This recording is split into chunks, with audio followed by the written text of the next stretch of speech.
우리 역사를 보면 마치 우연처럼 보이는 일이 시대를 바꾼 결정적인 사건들이 되는 그런 일들이 종종 있었죠. 독일의 통일 과정이 그랬습니다. 1989년 11월 10일 날 동독 정부가 오랜 경제적인 어려움 때문에 민심이 심상치 않다 그렇게 판단하고는 해외여행과 관련한 까다로운 규제를 풀고 비자 발급 절차를 간소화하겠다 하는 정책으로 전환을 합니다. 그래서 변경된 정책을 설명하기 위해서 기자회견을 열죠. 그 기자회견의 발표를 맡았던 정부 대변인이었던 귄터 샤보브스키라는 이 대변인이 비자 발급 간소화 정책을 설명하면서 마치 이게 전면적인 여행 자유화 조치인 것처럼 설명을 했습니다. 야, 이거 동독 정부가 여행을 전면적으로 자유화하나? 그래서 이탈리아의 안사통신의 기자가 손을 들고 질문을 합니다. 지금 바뀐 정책은 언제부터 시행되는 겁니까? 그 말을 듣고 이 정부 대변인이 정확한 정보를 알고 있지 못했어요. 그러다 자료를 뒤적뒤적 하다가 엉뚱한 메모지를 보고 이렇게 대답합니다. 지금 즉시 지체 없이 시행됩니다. 놀랍게도 그 장면은 TV로 생중계되고 있었어요. 이게 TV로 생중계되던 것을 가지고 언론에서 뭐라고 속보를 띄웠냐면 동독 정부 여행을 전면적으로 자유화하다, 이렇게 타이틀을 달고 속보를 띄웠습니다. 이 뉴스를 든 동독 국민들이 대거 국경으로 몰려들었고 국경 수비대도 몰려든 주민들을 어떻게 처리할 수가 없어서 결국 그날 베를린 장벽이 무너졌습니다. 동독과 서독이 통일되게 됐죠.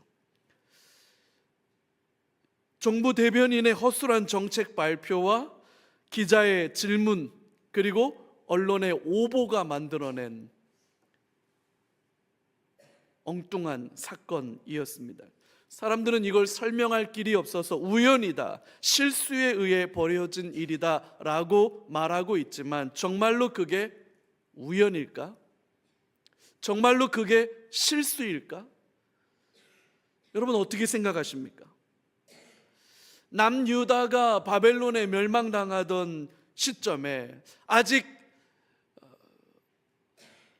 바벨론에 항복할 거냐, 아니면 이집트의 힘을 이용해서 바벨론을 견제할 거냐 갑론을박하던 시절에 선지자 예레미야가 이렇게 예언을 선포합니다. 하나님께서 말씀하셨다. 우리는 바벨론 포로로 끌려가는 일을 저항하면 안 된다. 포로로 끌려가더라도 70년의 시간이 지나고 나면 우린 다시 돌아올 수 있을 거다. 하나님이 우리를 다시 돌아오게 하실 거다. 그렇게 예언을 합니다. 예레미야의 예언을 아무도 귀담아 듣지 않았습니다. 바벨론은 자신들이 점령한 나라와 포로들을 강제로 이주시키는 굉장히 엄격한 정책을 시행하고 있었습니다. 근데 얼마 지나지 않아서 바벨론이라고 하는 이 제국은 단일 민족이 만들어낸 제국이 아니라 이 민족 저 민족 다른 정치 그룹들이 연합을 해서 만들어낸 제국이었는데 제국의 정치적인 역학관계가 급속도로 변합니다. 그래서 결국 갑작스럽게 나라가 바뀌어요. 새롭게 페르시아 제국이 탄생했습니다. 그러면서 식민지 속국과 포로에 대한 정책이 완전히 바뀌게 되었고 페르시아 초대 황제인 다리오는 모든 포로들은 각자 자기의 나라로 돌아가도 좋다라고 하는 포고령을 내리게 됩니다. 정확하게 70년 만에 포로에 끌려갔던 이스라엘 백성들은 예루살렘으로 다시 돌아올 수 있게 되었습니다. 예레미야의 예언이 현실이 된 거죠. 나라가 바뀌고 정책이 바뀐 일, 그래서 잡혀간 포로들이 다시 돌아온 일. 여러분 이거 우연일까요? 이거 그냥 국제적인 정치, 경제, 권력, 역학 구도의 변화에 의한 우연한 계기에 우연하게 벌어진 일이라고 말해야 될까요? 정부 대변인의 실수, 기자의 질문과 언론의 오보, 그래서 무너진 베를린 장벽, 여러분 이거 그저 우연이고 해프닝일까요? 우리가 사는 세상에는 우리가 다 설명할 수 없고 이해할 수도 없는 일들이 벌어집니다. 그런 일들을 가리켜서 우리는 우연이라고 말하기도 하고 행운이라고 말하기도 합니다. 그게 우리에게는 우연일지 몰라도 하나님께는 그저 작은 섭리일 뿐입니다. 오늘 본문도 마찬가지예요. 설명할 수 없는 신비한 하나님의 손길이 텅 비어서 돌아온 나오미와 룻을 채우기 시작합니다. 그저 우연처럼 보였던 일들이, 의도한 바도 아니고 설명되지도 않는 이 일들이, 그래서 이건 그저 우연이야 라고 말할 수밖에 없던 이 일들이 사실은 보이지 않는 하나님의 손의 도움이었고 하나님의 섭리였고 하나님의 인도하심이었다라고 하는 것을 발견하는 것. 그래서 그것이 하나님께서 나오미를 채우고 룻을 채우기 위한 하나님의 보이지 않는 역사였다는 것.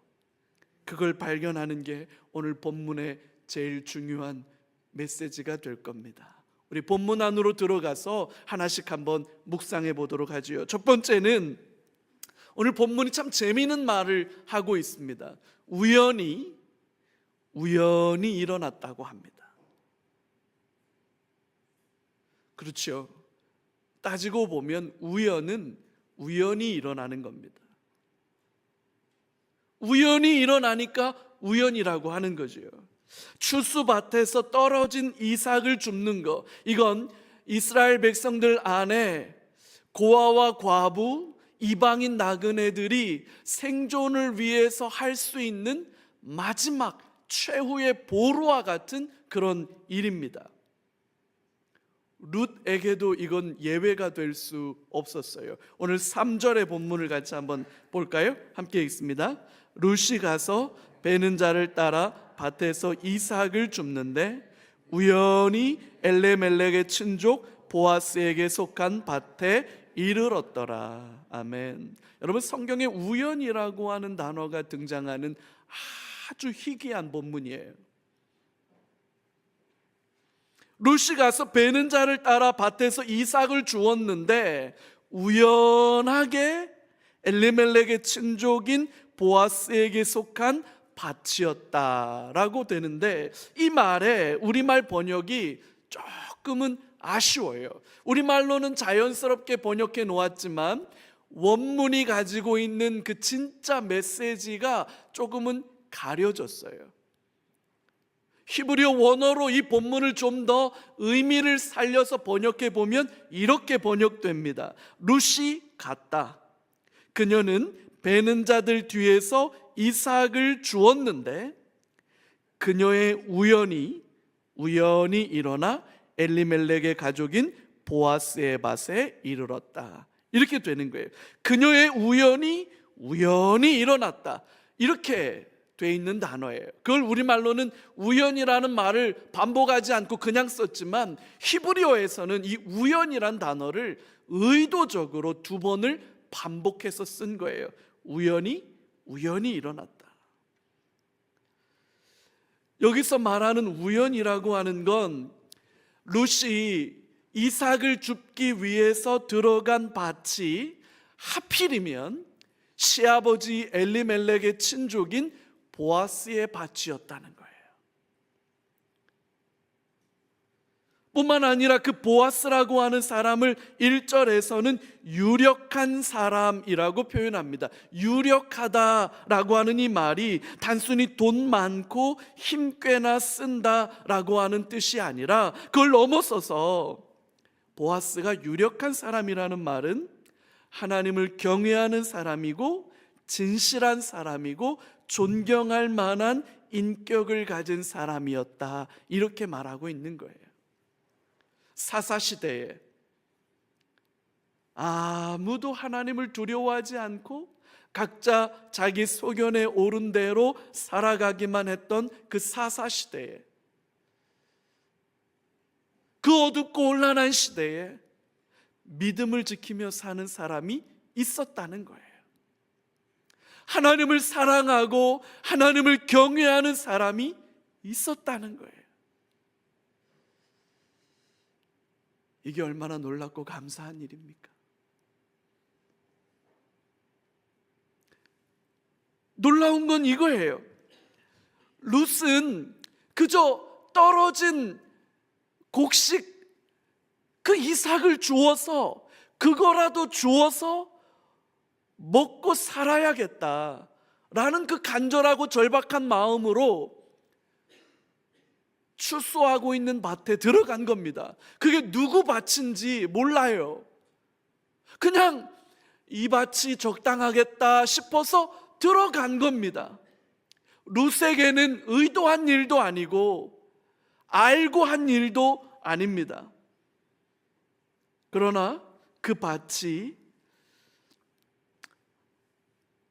시아버지 엘리멜렉의 친족인 보아스의 밭이었고, 그 밭 주인은 하나님을 진실로 사랑하고 경외하는 사람이었다라고 하는 거예요. 그걸 설명하기 위해서 본문은 우연히 일어나서 룻은 그 밭에서 이삭을 주었다, 이렇게 표현해 놓은 거예요. 여러분, 이것은 우연을 말하고 싶은 게 아니라 이 우연처럼 보이는 이 일이 하나님의 섭리였다, 하나님의 인도하심이었다라고 하는 걸 보여주고 싶은 겁니다. 우리로서는 설명할 길이 없고 이해가 잘 되지도 않지만, 그래서 우연이라고, 행운이라고, 심지어 모르는 사람들은 사주팔자라고 말하고 토정비결이라고 밖에 말할 수 없는 일이지만, 사실은 이건 하나님의 선한 손의 도우심이었다, 이렇게 말하고 있는 거죠. 여러분, 우연처럼 보이는 그 일이 운 좋다, 재수가 좋아, 원래 토정 비결이 좋아, 그렇게 말하는 그 일이 사실은 하나님의 섭리와 하나님의 계획과 하나님의 인도하심이다 라고 하는 거, 여러분, 이걸 인정하고 이걸 신뢰하고 이런 하나님의 은혜를 사모하는 거, 여러분, 이게 진짜 믿음일 겁니다. 하나님의 선한 손으로 나를 도우사 형통케 하옵소서. 어떤 어려움을 만나도 좌절하지 않고 낙심하지 않고 돌파하며 전진하는 은혜를 허락해 주옵소서. 간구하는 이것이 어쩌면 믿음일지도 모르겠습니다. 저와 여러분에게 이 은총이 임하기를 주님의 이름으로 축복합니다.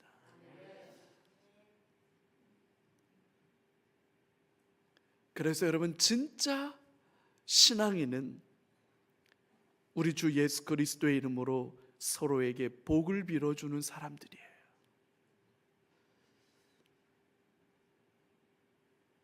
그게 그냥 공중에 흩어지지 않고 그 빌어주는 총의 복이 그 사람들에게 머물게 될 때, 그게 만약에 거기에 머물지 않으면 다시 나에게로 돌아온다고 말씀하신 주님의 음성을 기억하고 기꺼이 복을 빌어주기 시작할 때 하나님의 은혜가 우리 안에 넘쳐날 줄로 믿습니다.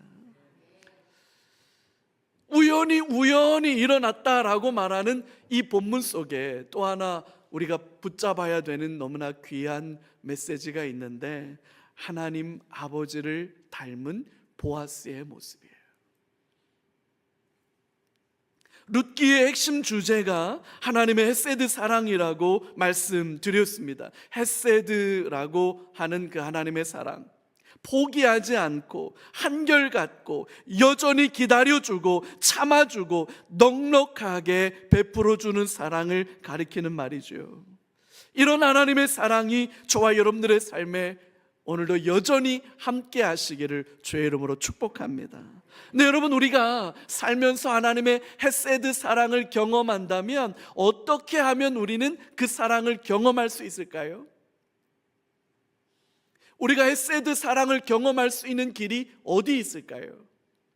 생각해 보면 아마 두 가지 방법 중에 하나로 우리는 하나님을 경험할 수 있을 거예요. 하나는 기도의 골방 속에서 은밀하게 우리를 채우시고 만나주시는 그 하나님, 예배의 자리에, 기도의 자리에, 섬김과 헌신의 자리에 은밀하고 조용하게 함께 하시는 그 하나님의 헤세드 사랑을 만날 수 있을 거예요.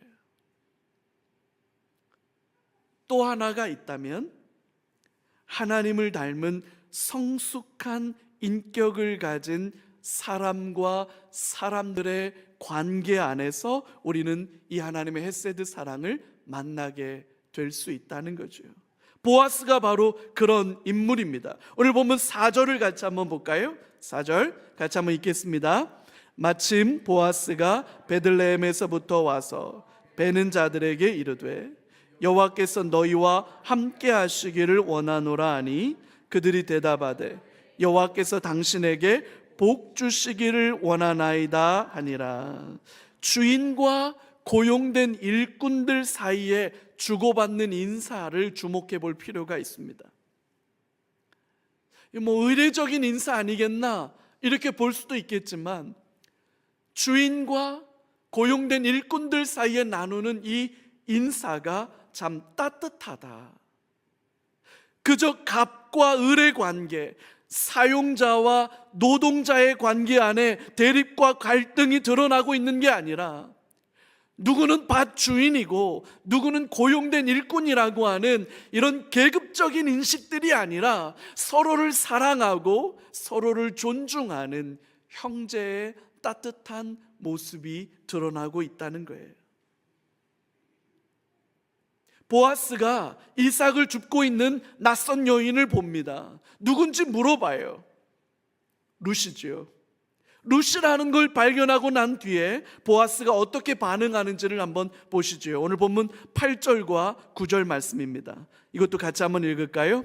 보아스가 룻에게 이르되 내 딸아 들으라. 이삭을 주우러 다른 밭으로 가지 말며 여기서 떠나지 말고 나의 소녀들과 함께 있으라. 그들이 베는 밭을 보고 그들을 따르라. 내가 그 소년들에게 명령하여 너를 건드리지 말라 하였느니라. 목이 마르거든 그릇에 가서 소년들이 길어온 것을 마실지니라 하는지라. 앞에서도 말씀드린 것처럼 추수밭에서 떨어진 이삭을 줍는 일은 고아와 과부 그리고 이방인 나그네들, 살아날 길이 아무것도 없는 사람들을 위해서 율법이 보장하고 있는 최소한의 사회적 안전장치였습니다. 근데 여러분, 추수밭에서 떨어진 이삭을 내가 줍지 않고 고아와 과부와 이방인 나그네들이 주워서 먹고 살 수 있도록 그냥 내버려 두는 것, 심지어 신명기 율법을 가만히 보면 나무에 달린 무화과를 추수할 때, 포도를 추수할 때 여러분, 나무 가지 끝에 있는 것은 그냥 남겨두라고 말씀하십니다. 왜 그렇습니까? 고아와 과부들이 그거라도 따서 먹고 살아야 되기 때문입니다. 이게 율법의 기본적인 생각입니다. 근데 여러분, 밭주인 입장에서 생각해 봐요. 그거 악착같이 주워 모으고 싶은 일이죠. 근데 하나님 그렇게 하지 말라고 말씀하셨습니다. 주워 먹을 수밖에 없는 이들, 떨어진 이삭을 통해서라도 생존을 도모해야만 하는 고아와 과부, 이방인 나그네들을 돌보고 보살피라고 주님 요구하셨어요. 여러분, 지금 이 시대가 어느 시대입니까? 저마다 각각 자기 생각에 옳은 대로 살아가던 사사시대 아닙니까? 하나님의 말씀에 대한 존중과 신뢰가 사라졌던 시대 아닙니까? 그런 어두움의 시대에, 혼란의 시대에 여전히 하나님의 말씀을 붙들고 자신의 추수밭에서 이삭을 줍는 자들, 그래서 살아남을 수밖에 없는 자들, 그들을 여전히 배려하고 있고 그들을 여전히 존중하고 있는 이 보아스의 모습을 우린 눈여겨봐야 합니다. 사실 보아스는 율법 그것을 뛰어넘고 있는 거지요. 룻을 향해서 내 딸아 이렇게 부릅니다. 이 말은 성인 남자가 자기보다 나이가 어린 여자를 친근하게 부를 때 사용하는 말입니다. 주인에게 홍군역이 나서 저쪽으로 쫓겨나도 할 말 없을 텐데 보아스가 룻을 내 딸아 이렇게 불러줍니다. 이삭을 줍기 위해서 다른 밭으로 가지 말라고 말합니다. 뿐만 아니라 젊은 과부 행여나 불미스러운 일이 생길까봐 일꾼들에게 엄하게 경계합니다. 억울한 일을 당해도 지켜줄 사람이 없고 보호해줄 사람이 아무도 없는 딱한 처지가 바로 젊은 과부죠. 보아스가 나서서 보호하고 있는 겁니다. 심지어 목이 마르다면 일꾼들이 길어온 물을 그냥 마시라고 그렇게 배려해 줍니다. 보아스 정말 멋진 사람이죠. 이건 단순하게 보아스의 사람됨, 보아스의 인격을 말하는 것에 그치는 것이 아니라 보아스가 어떤 믿음을 가진 사람인지, 보아스가 가지고 있는 삶의 토대가 어디에 있는지를 드러내서 보여주고 있는 거예요. 그게 좀 더 명확하게 드러나는 게 오늘 본문 11절과 12절입니다. 이렇게 돼 있습니다. 보아스가 그에게 대답하여 이르되 내 남편이 죽은 후로 내가 시어머니에게 행한 모든 것과 내 부모와 고국을 떠나 전에 알지 못하던 백성에게로 온 일이 내게 분명히 알려졌느니라. 여호와께서 내가 행한 일에 보답하시기를 원하며 이스라엘의 하나님 여호와께서 그의 날개 아래에 보호를 받으러 온 내게 온전한 상 주시기를 원하노라 하는지라. 여러분, 보아스의 이 모습이 바로 하나님의 헤세드인 겁니다. 하나님을 닮은 인격, 이 보아스에게서 예수의 향기가 나고 이 보아스에게서 예수의 인품이 묻어나고 있는 겁니다. 여러분, 우리는 하나님을 볼 수도 없고 만질 수도 없습니다. 그래서 세상은 우리에게 그렇게 말합니다. 보이지 않는 하나님을 어떻게 믿으라는 말이냐, 만져지지 않는 하나님을 어떻게 확신하란 말이냐, 세상은 우리에게 그렇게 말합니다. 그래서 때로 우리가 복음을 나누고 전도하다 보면 보여주면 믿을게, 내가 보면 믿을게, 그렇게 말하는 사람들이 많습니다. 여러분, 보이지 않는 하나님을 어떻게 볼 수 있을까요? 만져지지 않는 하나님을 어떻게 만질 수 있을까요? 보이지도 않고 만져지지도 않는 하나님을 어떻게 살아계시다고 역사하신다고 믿고 신뢰할 수 있을까요?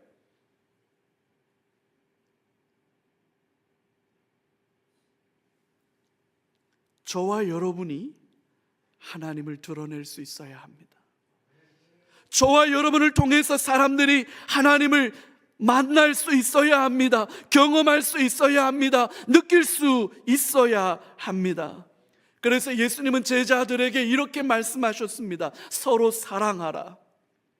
너희가 서로 사랑하면 이로써 세상 모든 사람들이 너희가 나의 제자인 줄을 알게 되리라.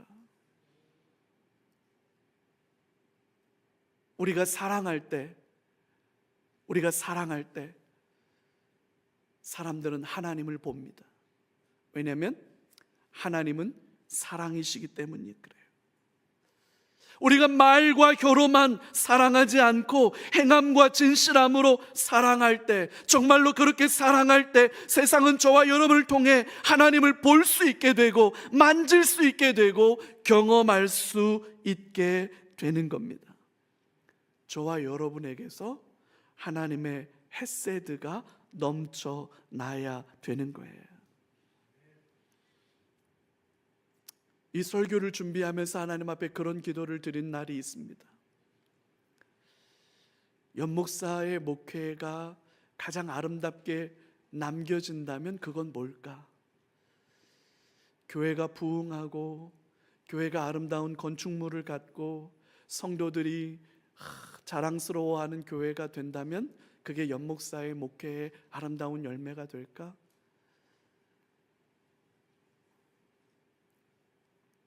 만약에 이런 건 어떨까?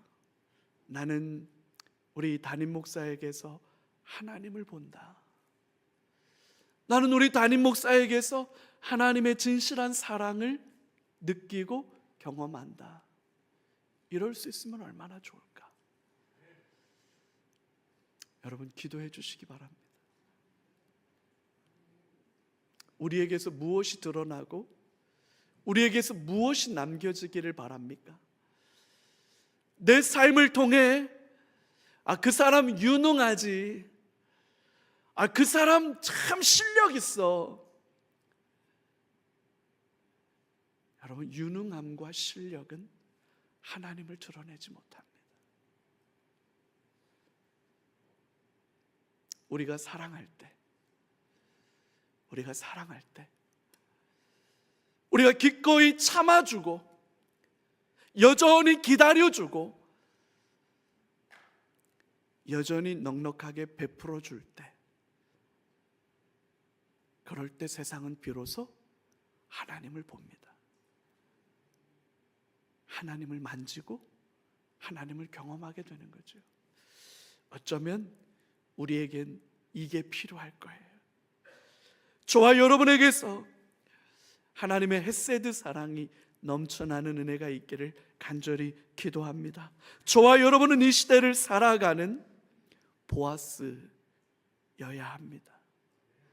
저와 여러분은 이 시대를 살아내는 살아있는 예수여야 합니다.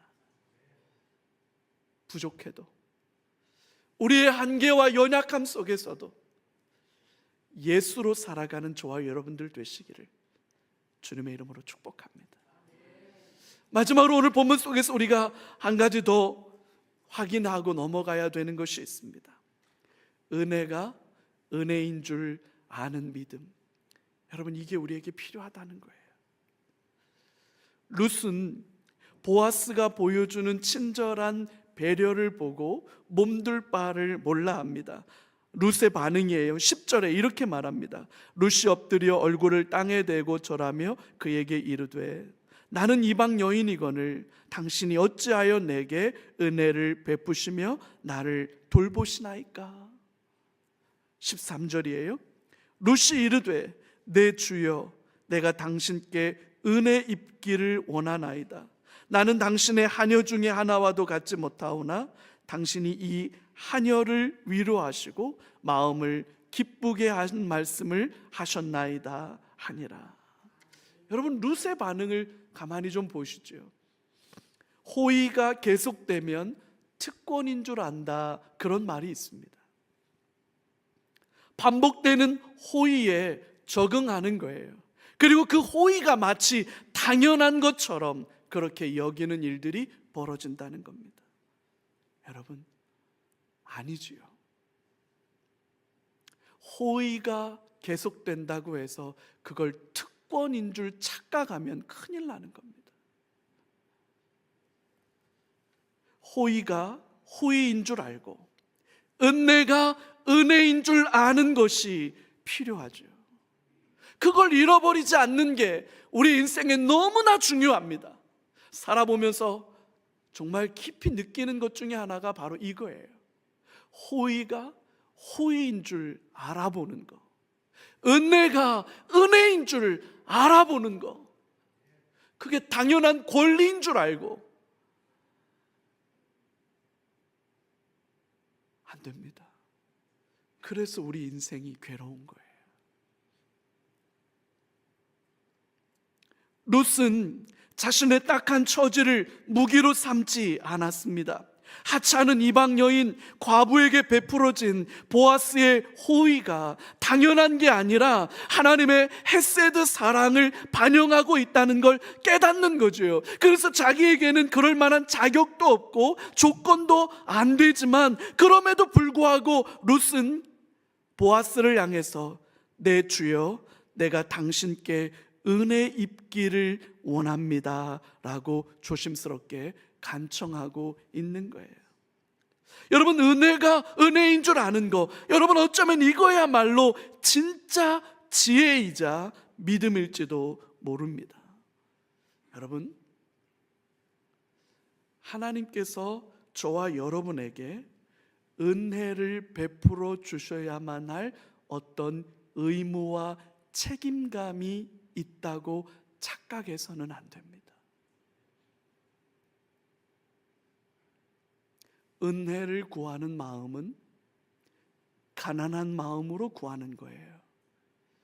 겸손한 마음으로 은혜를 구하는 거예요.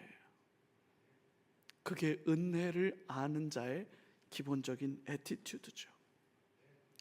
여러분, 우리가 기도할 때, 저와 여러분이 어려움을 만나고 안타까운 상황을 맞닥뜨려서 간절한 바람들을 가지고 그걸 가지고 기도합니다. 잘하는 일이에요. 아니, 너무너무 필요한 일이에요. 근데 여러분, 한 번만 더 생각해 봐요. 저와 여러분이 기도할 때 우리의 그 기도를 하나님이 들어주셔야만 할 의무와 책임이 있습니까?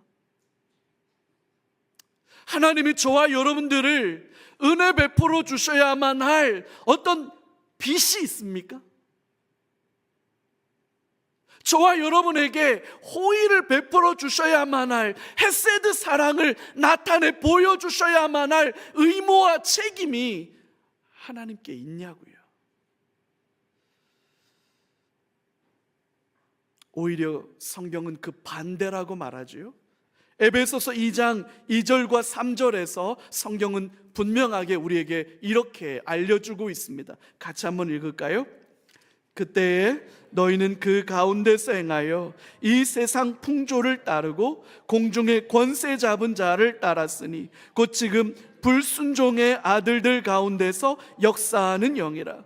전에는 우리도 그 가운데서 우리 육체의 욕심을 따라 지내며 육체와 마음에 원하는 것을 하여 다른 이들과 같이 본질상 진노의 자녀이었더니, 여러분, 하나님 눈에 저와 여러분은 진노의 대상일 뿐입니다.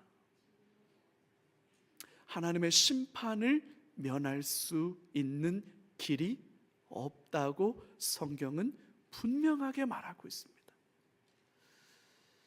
그럼에도 불구하고 만약에 하나님께서 저와 여러분에게 뭔가 호의를 베풀어 주신다면 기다려 주시고 참아 주시고 다시 일어설 수 있고 회복될 수 있도록 하나님이 저와 여러분들을 배려해 주신다면, 여러분, 그건 당연한 게 아니라 은혜일 뿐입니다.